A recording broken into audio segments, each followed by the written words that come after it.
চেষ্টা করছিলাম আজ শেষ করার, কিন্তু আধা ঘন্টা এটা হবে না, আমার এটা মিনিমাম 1.5 ঘন্টা সময় লাগবে। আজ যতটুকু আগানো যায় ধারণা দিয়ে কালকে আমরা এটা মানে নেক্সট ক্লাসে, কালকে বলতে কালকে আসবেন না, নেক্সট ক্লাসে। তার আগে আপনারা মনে হয় এক্সাম দিবেন শনিবারে, শনিবারে সকাল 10টায় কে কে আসবেন না? আসবো না, পাখি হলে সিওলের মতো। আসবে সবাই সবাই। পাখি হলে সিওলে খেলছেন, কিনি নোকের আঙ্গুর মিলানো, এটা হচ্ছে অ্যালাইনমেন্ট। আর ব্যালেন্সিং হচ্ছে কোন জায়গা ওজন লাগানো। আমাদের ক্যামশ্যাফটের জন্য কাউন্টার ওয়েট ছিল না, ক্র্যাঙ্কশ্যাফটে কাউন্টার ওয়েট ছিল না, এটার কাজ কি ব্যালেন্সিং ওয়েট, অর্থাৎ ব্যালেন্স করা, যাতে পুরো জায়গার মধ্যে ওজনের পরিমাণ সমান। তাহলে চাকাতে কিছু কিছু জায়গায় ওজন দিতে হয়, এই ওজন দেওয়াকে আমরা বলতেছি ব্যালেন্সিং। আর চাকায় কখনো কখনো সুতা দিয়ে বা মেশিন দিয়ে মাপতে হয়, এটাকে বলা হয় অ্যালাইনমেন্ট। অ্যালাইনমেন্ট আর ব্যালেন্সিং টোটালি আলাদা দুইটা জিনিস, এতটুকু ক্লিয়ার। একটা হচ্ছে সোজা রাখা আর একটা ওয়েট বসানো। আমরা প্রথমে আলোচনা করব হুইল অ্যালাইনমেন্ট জিনিসটা কি। হুইল অ্যালাইনমেন্ট হচ্ছে একটা চাকার থেকে আরেকটা চাকার বরাবর সোজা আছে কিনা। অর্থাৎ আমাদের মাঝে মাঝে গাড়িগুলো চলতে চলতে চাকাগুলো বা গাড়ির থেকে ফেন্ডারের বেশি বাইরে চলে যায় অথবা ফেন্ডারের বেশি ভিতরে ঢুকে যায়। এই বেশি বাইরে ঢোকা এবং বেশি ভিতরে ঢোকা দুটোই হচ্ছে গাড়ির জন্য সমস্যা। অর্থাৎ এটা একটা নির্দিষ্ট পরিমাণে বাইরে থাকবে, একটা নির্দিষ্ট পরিমাণে ভিতরে থাকবে। প্রথমে আসি, অ্যালাইনমেন্ট যদি আমার গাড়িতে খারাপ হয়, খারাপ কিভাবে হয় পরে আসতেছি। যদি খারাপ হয় তাহলে কাস্টমার কি ধরনের কমপ্লেন করে? অ্যালাইনমেন্ট রিলেটেড কাস্টমার কমপ্লেন আসে গাড়ি ডানে বা বামে টানে। এক, দুই হচ্ছে টায়ার ভিতরে বা বাহিরে ক্ষয় হয়, যে ভাই আমার টায়ার হয় ভিতরে খাচ্ছে অথবা বাহিরে খাচ্ছে। এখন টায়ারের এবার ভিতর বাহির কি হচ্ছে স্যার? টায়ারের যে অংশটা আপনি দেখতে পারেন এটা হচ্ছে বাইরের সাইড, আর যেটা গাড়ির ভিতরের দিকে থাকে সেটা হচ্ছে ভিতরের সাইড। তাহলে এই কণাটা অথবা এই কণাটার কোনো একটা ক্ষয় হচ্ছে, এই রিলেটেড যদি টুইজা কমপ্লেন আপনার কেউ আসে তাহলে আপনি মনে করবেন যে ওই গাড়িতে হুইল অ্যালাইনমেন্ট রং আছে। টায়ার ভিতরে বা বাইরে টানে, টায়ার ডানে বা বামে টানে আর ভিতরে বাইরে ক্ষয় হয় আস্তে আস্তে। তাহলে অ্যালাইনমেন্ট কি? অ্যালাইনমেন্ট লেখে যে সিস্টেমের মাধ্যমে প্রতিটি চাকার সঠিক অবস্থান ধরে রাখা হয়, হুইল অ্যালাইনমেন্ট, তাকে হুইল অ্যালাইনমেন্ট বলে।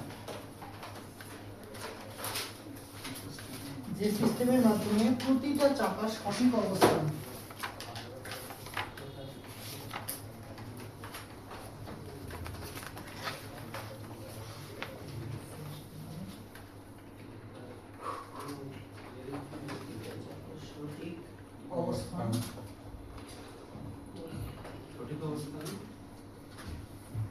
ধরে রাখা হয়, তাকে হুইল অ্যালাইনমেন্ট বলে।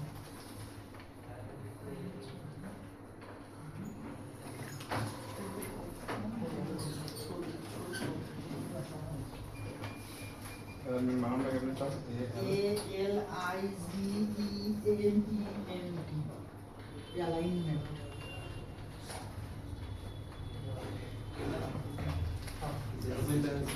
ব্যালেন্সিং করে আসবো আগে। আবার একটু রিপিট করুন তো, সংখ্যার আগে যেটা বলুন। সংখ্যা হচ্ছে সংখ্যার আগে কি বুঝালেন? সামনের চাকা বরাবর পিছনের চাকা বা পিছনের চাকা বরাবর সামনের চাকার একটা নির্দিষ্ট মেজারমেন্ট থাকে, ম্যানুফ্যাকচার কোম্পানি থেকে নির্ধারিত একটা মান থাকে যে আপনার ডানের চাকাটা কতটুকু বাইরে যাবে বা কতটুকু ভিতরে থাকবে। এই যে সঠিক কোণ বা পরিমাপটা, এটাকেই বলতেছে হুইল অ্যালাইনমেন্ট। এইটা যদি কোনো কারণে ধরলাম যে ম্যানুফ্যাকচার কোম্পানি বলছে 20 ডিগ্রি বাইরে থাকে, এটা যদি 20 ডিগ্রি জায়গায় 45 ডিগ্রি বাইরে থাকে বা 18 ডিগ্রি ভিতরে থাকে, এই যে সিচুয়েশনটা যে চেঞ্জ হয়ে গেল, এটাকে বলতেছে হুইল অ্যালাইনমেন্ট রং। বাইরে বলতে যখন যেটা বাইরে বলতে এই যে এই ছয়টা সমস্যা, এই ছয়টাতে যখন আসবো তখন আসতেছি। বাইরে বলতে কি আর ভিতরে বলতে কি। তাহলে চাকার নির্ধারিত মানের থেকে সে যদি কোনো কারণে বেশি ভিতরে বা বেশি বাইরে চলে যায়, এটাকে আমরা বলি অ্যালাইনমেন্ট রং। আর এই অ্যালাইনমেন্ট রং থেকে পুনরায় কারেক্ট করার যে সিস্টেমটা, সেটাই বলতেছে হুইল অ্যালাইনমেন্ট। তাহলে অ্যালাইনমেন্ট মানে একটা চাকা বরাবর আরেকটা চাকা। লোকাল ওয়ার্কশপগুলোতে যখন সুতা দিয়ে অ্যালাইনমেন্ট মাপে, তখন তারা পিছনের চাকা বরাবর সামনের চাকাকে অ্যালাইনমেন্ট করে। পিছনের চাকা কিন্তু তারা কোনো কিছুই করে না, কিন্তু সামনের চাকা। অ্যালাইনমেন্ট কি শুধু সামনের দুই চাকায় নাকি চারটা চাকাতেই করা হয়? অ্যালাইনমেন্ট চারটা চাকা দিয়ে করা হয়, কারণ আমরা জানি অ্যালাইনমেন্ট মানে সঠিক অবস্থান। চাকার সঠিক অবস্থান তো সামনেও নষ্ট হইতে পারে, পিছনেও নষ্ট হইতে পারে, যার কারণে চারটা চাকাতেই হুইল অ্যালাইনমেন্ট করতে হয়। এই নোটটা একটু লেখেন, যে লেখেন 4টি চাকাতে হুইল অ্যালাইনমেন্ট করতে হয়।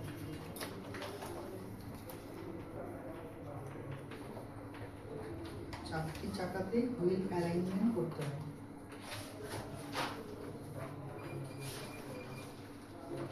হুইল অ্যালাইনমেন্ট কোন সিস্টেমে? এটা টায়ারের মতো।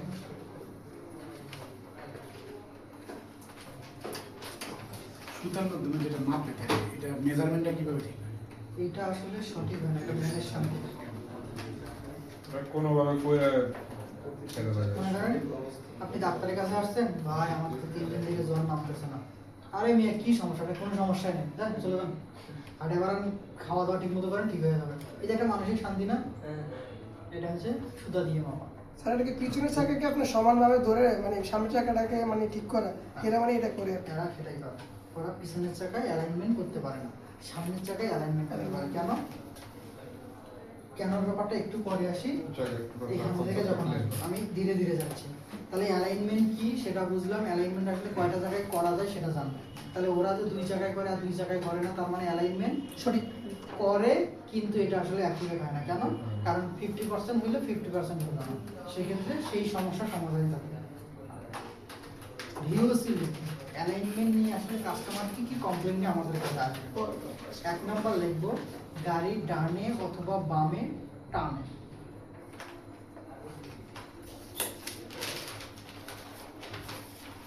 গাড়ি ডানে অথবা বামে টানে। আর 2 নম্বর কমপ্লেন লিখবো, চাকার ভিতরে বা বাহিরে ক্ষয় হয়।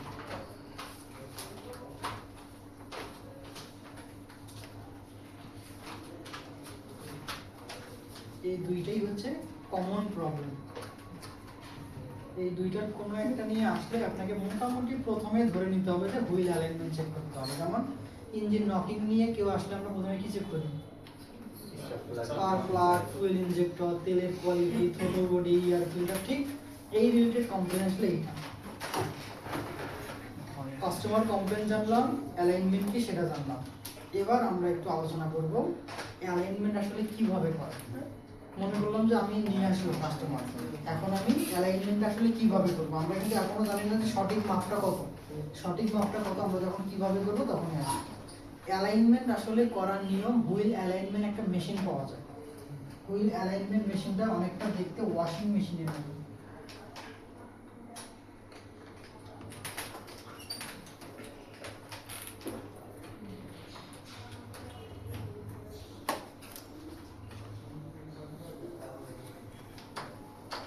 Wheel alignment machine.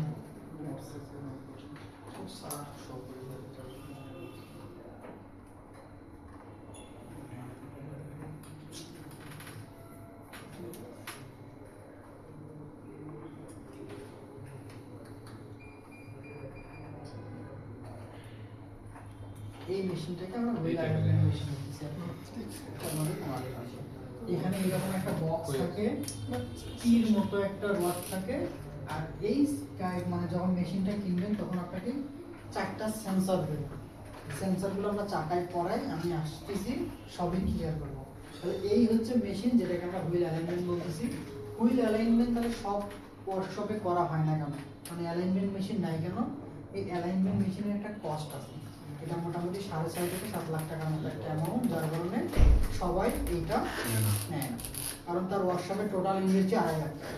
ঠিক কীভাবে এটা নেবে? ওয়াশিং মেশিনে ঠিক আছে, যদি তাই হয় এবার আসি। দাম কত হলে 4.5 লাখ থেকে 7 লাখ? এটা ভার্সনের উপর ভ্যারি করে। ভার্সনের উপর ভ্যারি করে, পাশাপাশি এটা প্রতি বছরে একটা করে সফটওয়্যার আপডেট করে নিতে হবে। যার কারণে এটা নর্মালি টোটাল প্রাইস হয় 6.5-7 লাখ টাকার মতো। এরপর যখন আপডেট দিবেন তখন মনে হয় আরো 1-1.5 লাখ টাকা করে লাগবে। আমরা 10 টাকা দিয়ে সুতা করবো না?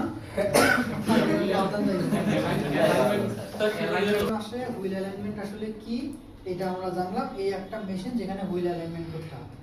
এখন হুইল অ্যালাইনমেন্ট মেশিনে একটা গাড়ি যখন উঠাবেন আপনি, তখন মেশিন আপনাকে কিছু সমস্যার কথা বলবে। যে আপনার গাড়িতে এই সমস্যা, এই সমস্যাগুলোকে ও মূলত বলবে হচ্ছে এই 6টা ওয়ার্ডের মাধ্যমে। কি ওয়ার্ড আছে? একটা negative camber, positive camber, to in, toe out, negative castor, positive castor, মানে হুইল অ্যালাইনমেন্ট রিলেটেড এই 6 ধরনের সমস্যা আপনার গাড়িতে হইছে এবং আপনি এগুলো ঠিক করেন। এখন ও আপনাকে বলছে টো ইন রং। এখন টো ইন পজিশনটা কেমন জানেন? তার মানে মেশিনের ভাষা বুঝবেন না। ও বলতেছে পজিটিভ ক্যাম্বার রং। এখন পজিটিভ ক্যাম্বার আসলে এটা কেমন পজিশন, আগে আমাকে মেশিন চালাইতে গেলে আপনার এই 6টা জিনিস সম্পর্কে ধারণা নিতে হবে। তাহলে আমি যদি আপনাকে একটু প্রসেসটা বলি আসলে হুইল অ্যালাইনমেন্ট কিভাবে হয়। মনে করলাম যে আমার ওয়ার্কশপে একটা গাড়ি আসছে, সেই গাড়িতে ওই 2টা কমপ্লেনের কোনো একটা কমপ্লেন করছে। কমপ্লেন করার পরে আমাকে কমপ্লেন শুনে গাড়ি অ্যালাইনমেন্ট মেশিনে তুলে দেওয়া যাবে না। অ্যালাইনমেন্ট মেশিনে গাড়ি তোলার আগে বেশ কয়েকটা শর্ত আছে, এই শর্তগুলো ফিল আপ করতে হবে। আমরা অ্যালাইনমেন্ট মেশিনে উঠানোর আগে কি কি জিনিস চেক করব এই টপিকটা একটু লিখে নেব। দেখেন, হুইল অ্যালাইনমেন্ট মেশিনে গাড়ি উঠানোর আগে, হুইল অ্যালাইনমেন্ট মেশিনে গাড়ি উঠানোর আগে 1 নাম্বার লিখব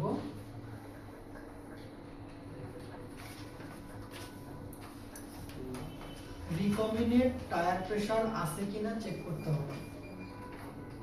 মানে ম্যানুফ্যাকচার কোম্পানি থেকে যে টায়ার প্রেসার আপনাকে বলছে সেই টায়ার প্রেসার, হ্যাঁ রিকমেন্ডেড টায়ার প্রেসার আছে কিনা চেক করতে হবে। টায়ার প্রেসার যদি না থাকে তাহলে সেই পরিমাণ টায়ার প্রেসার দিয়ে দিতে হবে। টায়ার যে কোনো হতে হবে, টায়ার ম্যানুফ্যাকচার কোম্পানি যে কোনো নেন কিন্তু প্রেসার সেম থাকতে হবে। টায়ার প্রেসার চেক করছেন, টায়ার প্রেসার ঠিক আছে। 2 নম্বর শর্ত, যদি না থাকে তাহলে কি? তাহলে দিতে হবে। ধরুন আমার দেওয়া লাগবে 35 কিন্তু আছে 33, তার মানে আপনাকে 2 বাড়াই দিতে হবে। লাগবে 35 আছে 38, তাহলে 3 বের করে দিতে হবে। টায়ার প্রেসার ঠিক আছে। 2 নম্বর লিখব সাসপেনশন সিস্টেমের প্রতিটা পার্টস ঠিক আছে কিনা চেক করতে হবে। সাসপেনশন সিস্টেমের প্রতিটি পার্ট ঠিক আছে কিনা চেক করতে হবে।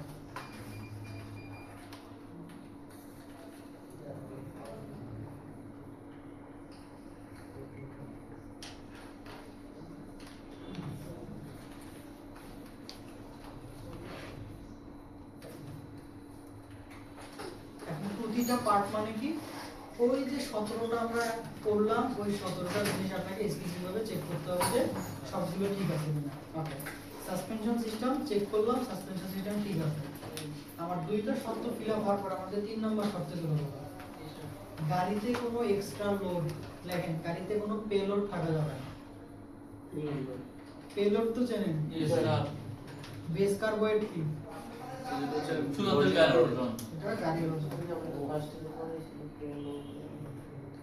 গাড়িতে কোনো পেলোড থাকা যাবে না।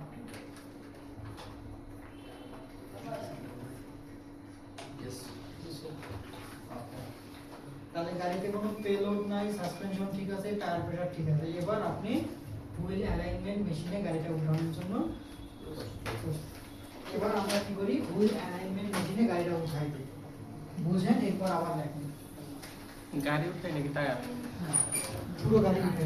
ও সিটি স্ক্যান যেমন করে না, পুরো বডি ঢুকে যায়, ঠিক ওই রকম। স্যার আপনি তো বলছিলেন উঠানোর পরে আমরা জানতে পারবো সাসপেনশন সিস্টেমের সমস্যা আছে কিনা, মেশিনে উঠানোর পরে। রাবার বুশ খারাপ, এটা আপনাকে আগে চেক করতে হবে। ও আচ্ছা, টেকনিক্যাল বুঝছি স্যার। মেকানিক্যাল পার্টগুলো আগে চেক করতে হবে। এখন গাড়িটা যখন উঠাই দেখেন আমি র্যামটা খুঁজে পাচ্ছি না।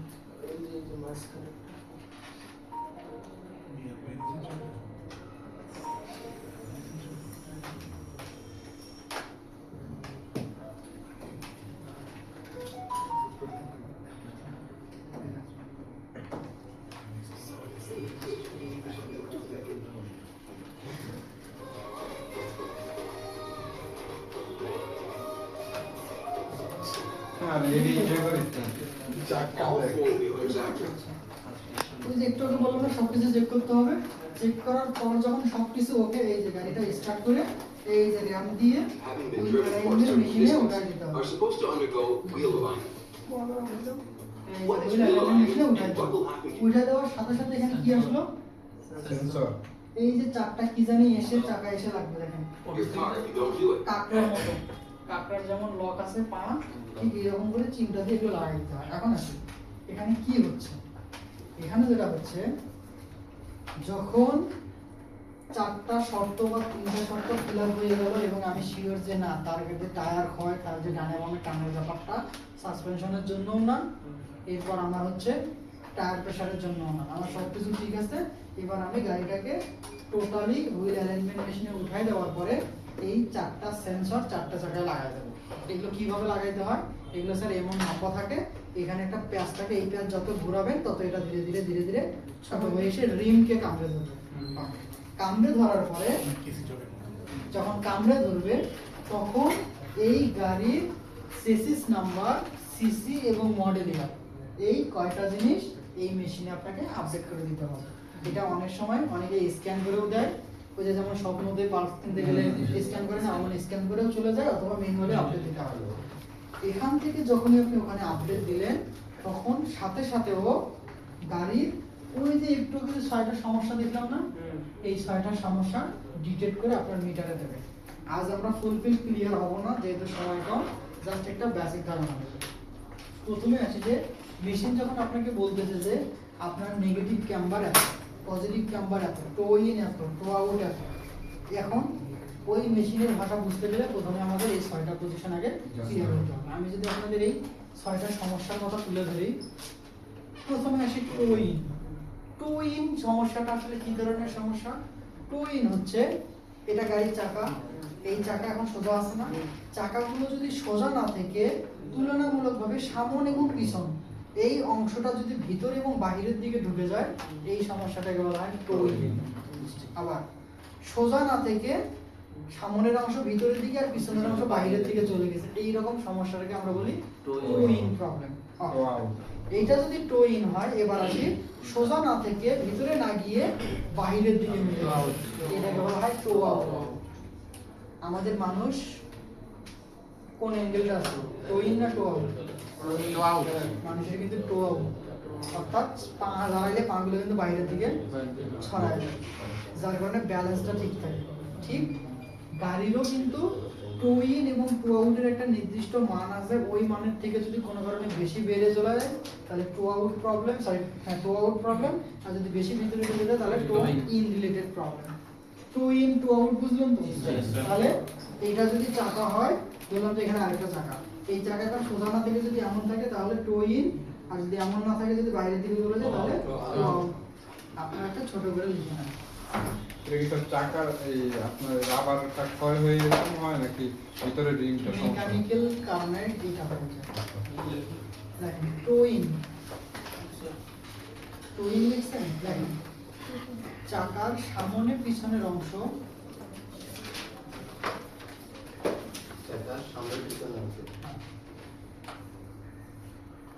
চাকার সামনে পিছনের অংশের মধ্যে সামনের অংশ ভিতরের দিকে এবং পিছনের অংশ বাইরের দিকে চাকার সামনে পিছনে অংশের মধ্যে,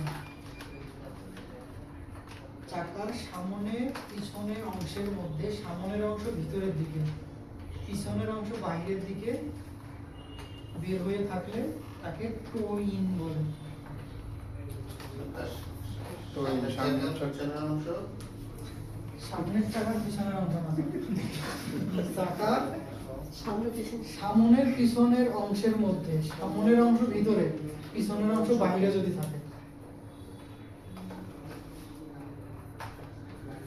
তো সেম জিনিসটা যদি পিছনে মানে সামনের চাকা পিছনের চাকা মানে ফ্রন্ট আর রিয়ার সবই সেম, সামনের অংশ ভিতরের দিকে থাকবে, পিছনের অংশ বাইরের দিকে থাকবে, এই ধরনের সমস্যাটাকে আমরা বলি টো ইন।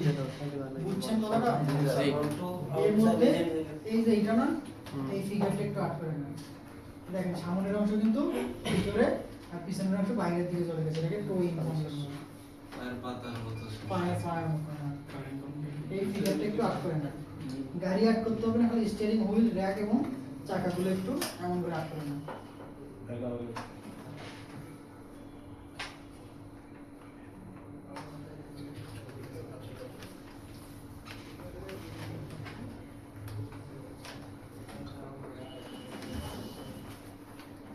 আজকে একটা ইয়ে দেখলাম যে ওয়ার্কশপে যে ইয়ে করার সময় আপনার ওই যে টুল মানে ভিতরে স্টিয়ারিং ঘোরানোর সময় ডানে ঘোরানোর সময় চাকাটা বারবার আপনার ওই যে এটাকে কি বলা হয় চাকার সামনে যে অংশটা থাকে না উপরে ওটা- না না ফেন্ডার না ভিতরে ওটা মনে হয় ইয়া বলা হয় কি বলে কি বললাম না, ভুলে গেছি আমি নামটা। ওটার সাথে বারবার ভারী খেতেছিল কিন্তু চাকাটা মুভ হইতেছিল না।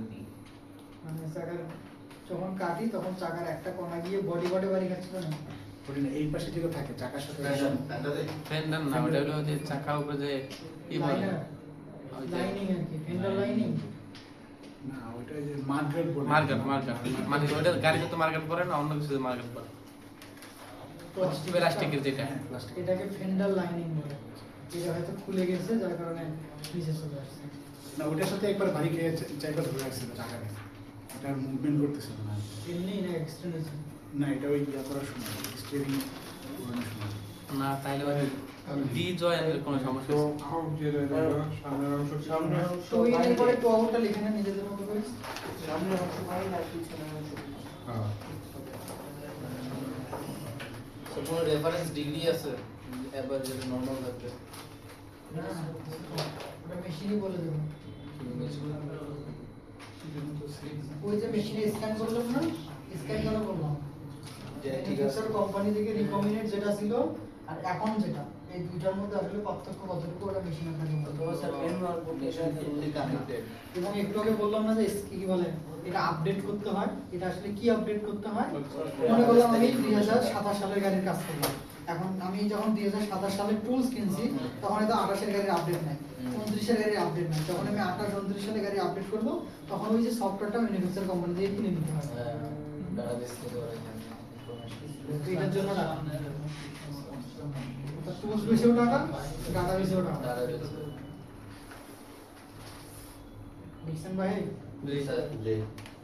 যদি লিখে থাকেন টু ইন টু আউট বুঝছেন? এখন আমাকে বলেন তো কি কারণে টু ইন বা টু আউট প্রবলেম হতে পারে? কে বলতে পারেন? হয়নি বল জয়েন্ট হয়নি, কন্ট্রোল যদি কন্ট্রোল আর্ম হয়নি, টাইম তো টাই রড Time. বাঁকা থাকে স্যার। টাই রড এন্ড টাইগার দেখেন এটা তো দাদা ডান না টাই রড এন্ড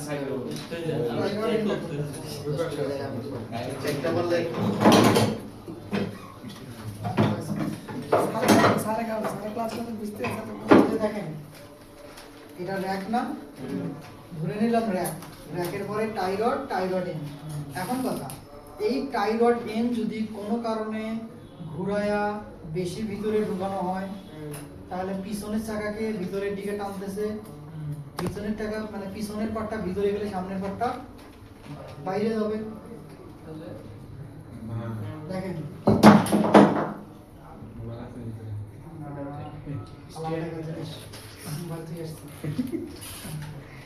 এটা লাগানো আছে না, এখন এটাকে যদি আমি আরো বেশি ভিতরে ঢুকাই দেই তাহলে কি হবে? চাকা ভিতরে আসবে, অর্থাৎ এই তো চাকাকে টানতেছে। যখন তো ইন হইবে। আমি ধরলাম যে এই পাশে আরেকটা চাকা আছে, তো এই পাশে আরেকটা চাকা থাকলে এটা এমন না, এই যে দেখেন এটাকে ভিতরে আনা মানে চাকাকে ভিতরে আনা, তার মানে ওই মাথাটা বাইরে গেছে, বাইরে যদি চলে যায় তাহলে এটাকে বলছি টু আউট। তখন এটাকে সমাধান কি? সমাধান হচ্ছে এটাকে বাইরে বের করে দিয়ে ধাক্কা দিয়ে সোজা করা। এবার আসি টু আউটের বদলে টু ইন হচ্ছে, তার মানে এটা যে পরিমাণ বাইরে ছিল তার থেকে আরো বেশি বাইরে দেওয়া হবে, তার কারণে সামনের পাটা বেশি ভিতরে ঢুকছে। টু ইন আর টু আউট এই প্রবলেম দুটো হয় টাই রড এন্ডের কারণে। যদি টাই রড ইন পিছন বরাবর ধাক্কা দেয় তাহলে টু ইন, আর যদি টানে তাহলে টু আউট। তার মানে এইটাকে কখনো বাড়ানো কমানোর মাধ্যমে আমরা টু ইন আর টু আউট সলিউশন করি। এবং ওয়ার্কশপে যখন আমরা সুতা দিয়ে মাপি শুধুমাত্র এই টু ইন এবং টু আউটেরই কাজ করা হয়, এছাড়া আর বাকি যে চারটা আছে যেটা এখন আমরা জানি না ওগুলো কাজ করা হয় না। কেন হয় না? স্টিয়ারিং গিয়ার মানে স্টিয়ারিং গিয়ারের যে ইয়াটা থাকে আর্মগুলা থাকে পিনিয়ন র‍্যাক ওটা চেঞ্জ করার পরে এটা অ্যাডজাস্ট করতে হবে। অ্যাডজাস্ট করতে হয় বা অনেক সময় এটা অটোমেটিক ভাবে হয়ে যাবে। লুজ টাইট হয়ে গিয়ে এই জিনিসটাকে নষ্ট করে দেয়। এটার সাথে কি একটা লক নাট থাকবে না? একটা লক নাট থাকে, এই লক নাটটা গাড়ি ঘুরতে ঘুরতে ধীরে ধীরে ক্ষয় হয়ে সামনে পিছনে চলে যায়, তখন এটা নষ্ট হয়ে যায়। তাহলে দেখেন টাই রড এন্ডের কারণে toe in toe out problem হয়। ডাইভার্ট এন্ড মিলাইতে পারছেন? জি স্যার। তার মানে ওয়ার্কশপে সুতা দিয়ে কি করে জানেন? ওরা সুতা দিয়ে মাপে যে পিছনের চাকা বরাবর সামনের চাকা আসলে বাইরে নাকি ভিতরে, কোনোটাই কিন্তু না। এই যে এমন বললাম যে এই অবস্থায় যদি আমি সুতা দিয়ে মাপে খালি এই পাটটা বাঁচবে না, তখন এই পাশটা বাঁচতে কিন্তু এই পাশ বাঁচতেছে না, তখন ওরা বলে "এই, পিছনটাকে ঢুকাই দে"। পিছনটাকে ঢুকাই দেওয়ার জন্য মন্টু কি করে, গাড়ির নিচে শুয়ে এই লক নাটটাকে লুজ দেয়, লুজ দিয়ে এই মাথাটাকে বের করে যখন দেয়, এই মাথাটা যত বের হয় তত ধীরে ধীরে এটা আস্তে আস্তে সোজা হয়, এবং এক পর্যায়ে যখন সুতার দুইটা পয়েন্টকে টাচ করে তখন বলে ও তো এই জিনিসটা তো নাকেলের সাথে মাথাটা লাগানো থাকে না? ওই যে নাকেলের সাথে ওই যে ওটা লাগানো তো এক ধরেন কি স্টিয়ারিং এক জায়গায় রাখতে হয় এটা রাখতে হয়। লাগানো আমরা বুঝে আসছি। এইভাবে যদি লাগানো থাকে তাহলে এটা অটো পিছনে যায় কিভাবে যখন লুজ হয়ে যায়? এটা লাগানো আছে না, এইভাবে আছে না, এখানে একটা লক বোল্ট থাকে, এই বোল্টটা লুজ হওয়ার কারণে এইটা গাড়ি যখন টানে বামে ঘুরে তখন কি হয়, এটা ঘুরে। ও আচ্ছা সামনে পিছনে হয় না, এই ঘুরতে ঘুরতে এটা তো আমারই চেঞ্জ হবে না, দুই তিনটা থ্রেড, এই দুই তিনটা থ্রেড হলে দেখা যাবে যে ডিগ্রি কমপ্লিট হয়ে যাবে। তাহলে ওরা যে সুতা দিয়ে মাপতেছে জাস্ট টু ইন আর টু আউটের প্রবলেমটা সলিউশন করতে হবে। তাহলে এই টু ইন আর টু আউট, আর বাকি যে চারটা আছে এই চারটা ওরা কাজ করতে পারে না। তাহলে ওরা কি করে, ওরা গাড়ির নিচে শুয়ে কোন নাটকে টাইট বা লুজ দেয় এর আগে দেখছিলেন? ওরা কিন্তু শুধুমাত্র এই টাইট বা ডেনটাকে প্রথমে ওরা কি করে, এই লক বোল্টটাকে লুজ দেয়, লুজ দেওয়ার পরে প্রয়োজনে ভিতরে প্রয়োজনে বাইরে বের করে আবার লক বোল্টটাকে জায়গা মতো রেখে দেয়। শেষ। ওটা তো খুলে নিতে হয় যে এটা হ্যাঁ, এটা পুরোটা খোলা লাগে করতে হয় না, শুধু প্যাচ ওই লক বোল্টটাকে ওটা খুললে ওটা খুলে পিছনের দিকে নিতে হয়, পিছনের দিকে নিলে তাহলে ওটা তো আমি চাইলে ইজিলি আগা পিছা করতে পারবো, আগা পিছা করার পর এ তো জাস্ট একটু একটু করে বের কর আর একটু একটু করে পিছনের দিকে যায়, যখনই ও বলতেছে যে হ্যাঁ সুতো লাগছে দুই পাশে টাচ, তখন ও জাস্ট ওই লক বোল্টটা পিছনে ছিল এটাকে টেনে সামনের দিকে নেয়। এই হচ্ছে বিষয়। তাহলে এই হচ্ছে টু ইন এবং টু আউট। আজ আমরা এখানে শেষ করি, কালকে এসে বাকি চারটা সহ কিভাবে অ্যালাইনমেন্ট ব্যালেন্সিং করতে হয়। শনিবার ইনশাআল্লাহ। শনিবারের ক্লাসটা খুবই